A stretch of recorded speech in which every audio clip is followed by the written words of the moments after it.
Assalamualaikum warahmatullahi wabarakatuh. Apa kabar anak-anak sekalian? Semoga keadaan kalian sehat walafiat dan senantiasa dalam lindungan Allah Subhanahu wa taala. Sebelum kita belajar, mari kita berdoa terlebih dahulu. Bismillahirrahmanirrahim. Raditu billahi rabba wa bil islami dina wa bi muhammadin nabiyya wa rasula. Rabbi zidni ilma warzuqni fahma birahmatika ya arhamar rahimin. Amin.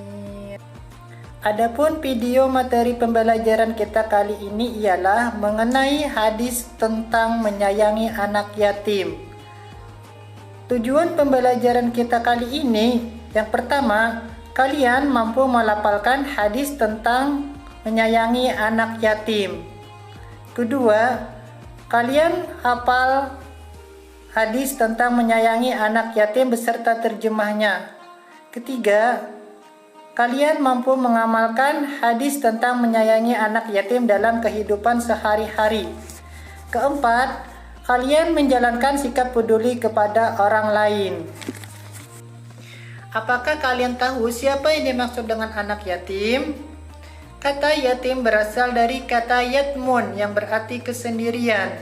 Sementara secara istilah anak yatim adalah anak yang ditinggal ayahnya sejak kecil hingga balik. Sementara piatu adalah ketika seorang anak tidak memiliki ibu atau ditinggal ibunya wafat. Sedangkan yatim piatu ialah ketika seorang anak tidak memiliki ayah dan ibu atau kedua orang tuanya yang ditinggal wafat. Di dunia ini, nasib seorang anak dengan anak yang lainnya tidaklah sama. Berbahagialah jika kalian masih dikaruniai kedua orang tua. Di sisi lain, janganlah berkecil hati jika ada di antara kalian telah kehilangan orang tua. Karena janji Allah Subhanahu wa taala pasti tidak akan membebani hambanya dengan cobaan melebihi kemampuannya. Nabi Muhammad SAW juga seorang yatim ketika beliau kecil. Bahkan semenjak di dalam kandungan sang ibunda yang bernama Aminah, ayah Nabi Muhammad SAW yang bernama Abdullah bin Abdul Muttalib telah wafat. Karena kisah hidup ini pula, Nabi dalam sebuah hadisnya menyinggung kedekatan beliau dengan orang-orang yang memelihara dan menyayangi anak yatim piatu di surga kelak. Sebagaimana hadis riwayat Imam Bukhari berikut. An Sahal bin Sa'ad qala Rasulullah sallallahu alaihi wasallam, ana wa kafirul yatimi fil jannati hakada wa ashara bisababati wal wusta wa farraja bainahuma syai'an. Dari Sahal bin Sa'ad radhiyallahu anhu berkata, Rasulullah sallallahu alaihi wasallam bersabda, saya dan orang yang memelihara anak yatim itu di dalam surga seperti ini. Beliau mengisyaratkan dengan jari telunjuk dan jari tengahnya serta meregangkan keduanya. Kemudian, untuk memudahkan dalam memahami hadis tersebut, perhatikan hadis perkata berikut. Ana artinya saya. Wa kafilu artinya dan orang-orang yang mengurusi. Al-yatimi artinya anak yatim.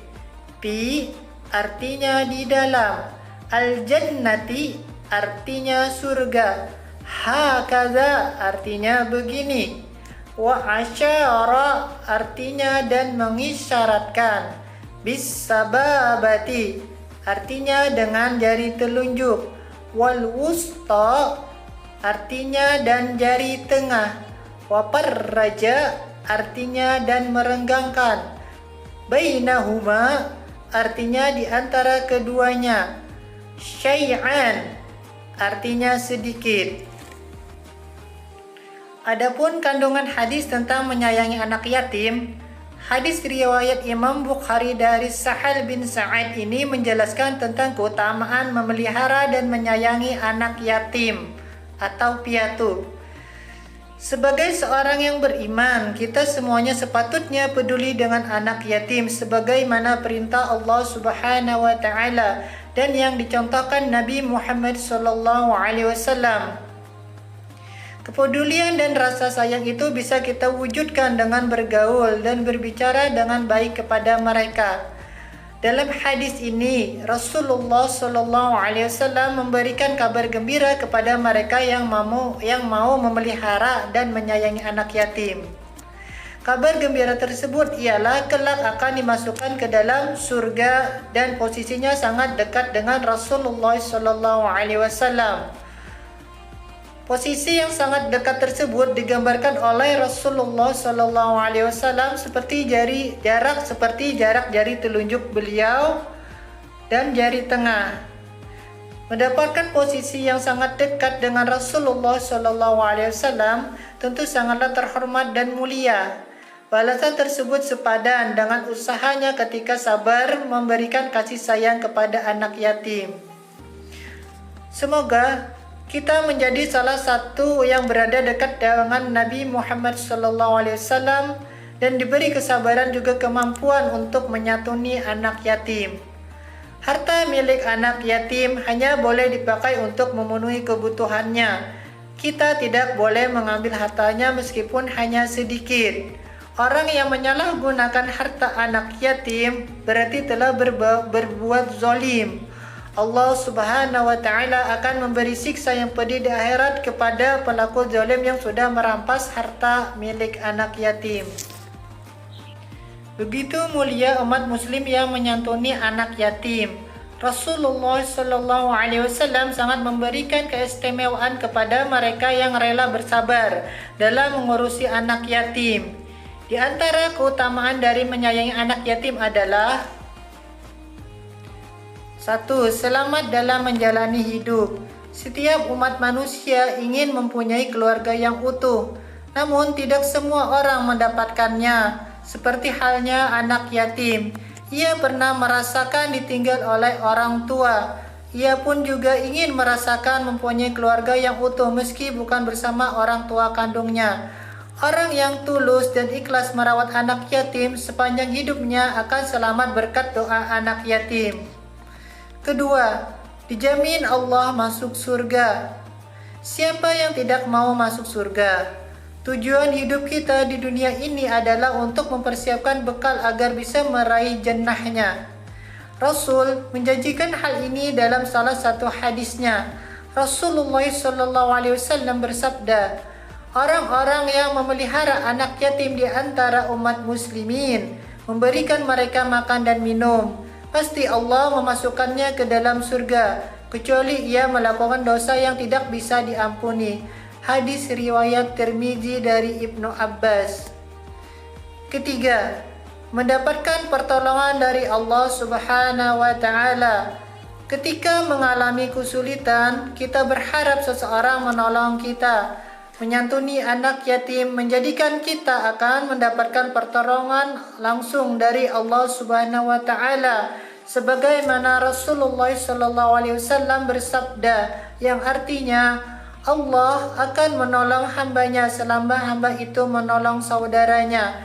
Hadis riwayat Muslim dan Ashabus Sunnah dari Abu Hurairah. Keutamaan menyayangi anak yatim yang keempat ialah mendapatkan pahala dari Allah Subhanahu wa taala. Allah Subhanahu wa taala akan memberikan pahala atas apa yang kita kerjakan selagi kita mengerjakan sesuatu dengan ikhlas dan tulus untuk mendapatkan ridha Allah Subhanahu wa taala. Peduli dan menyayangi anak yatim akan mendapatkan pahala yang besar. Orang yang memberikan bantuan kepada anak yatim akan mendapatkan keselamatan dalam hidup. 5. Dilancarkan rezeki dari Allah Subhanahu wa taala. Berbagi terhadap anak yatim tidak akan merugi. Anak yatim yang kita beri akan merasa senang dan orang yang membantu akan mendapatkan keberuntungan. Allah Subhanahu wa Ta'ala Maha melihat dan mengetahui apapun yang dikerjakan oleh hamba-hambanya.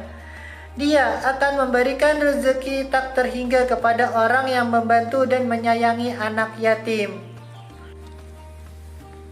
Dan yang keenam, diberi umur yang panjang. Orang yang gemar berbagi dan peduli terhadap sesama dan anak yatim akan didoakan panjang umur. Kebaikan dari orang-orang tersebut dibutuhkan agar selalu bahagia. Demikianlah beberapa keutamaan manfaat menyayangi anak yatim. Setelah kita mempelajari lafal hadis tentang menyayangi anak yatim dan terjemahannya, terjemahan perkata hadis tentang menyayangi anak yatim, kandungan hadis tentang menyayangi anak yatim, dan keutamaan menyayangi anak yatim, Bapak berharap kalian mampu memahaminya. Untuk tugas di rumah, kalian hafalkanlah hadis tentang menyayangi anak yatim dan terjemahannya. Adapun ulasan atau rangkuman video pembelajaran kita kali ini ialah 1. Hadis tentang menyayangi anak yatim itu diriwayatkan oleh Imam Bukhari dari Sahal bin Sa'ad yang menjelaskan tentang keutamaan memelihara dan menyayangi anak yatim piatu. Kedua, menyayangi anak yatim merupakan hal yang diperintahkan oleh Allah Subhanahu wa Ta'ala dan dianjurkan oleh Rasulullah sallallahu alaihi wasallam. Ketiga, jika ingin dekat dengan Rasulullah sallallahu alaihi wasallam di surga, maka hendaklah peduli dengan anak yatim. Menghibur mereka saat dirundung kesedihan, turut serta membantu mereka saat kesulitan, mencukupi kebutuhan mereka jika kita berlebih, serta senantiasa mempergauli mereka dengan sebaik-baiknya pergaulan. Demikianlah beberapa rangkuman pelajaran kita pada hari ini. Semoga pelajaran kita hari ini bermanfaat dan dapat diambil hikmahnya. Sebelum kita tutup pelajaran kita hari ini, marilah kita membaca doa kafaratul majelis. Bismillahirrahmanirrahim. Subhanakallahumma wa bihamdika asyhadu an la ilaha illa anta astaghfiruka wa atubu ilaik. Wassalamualaikum warahmatullahi wabarakatuh.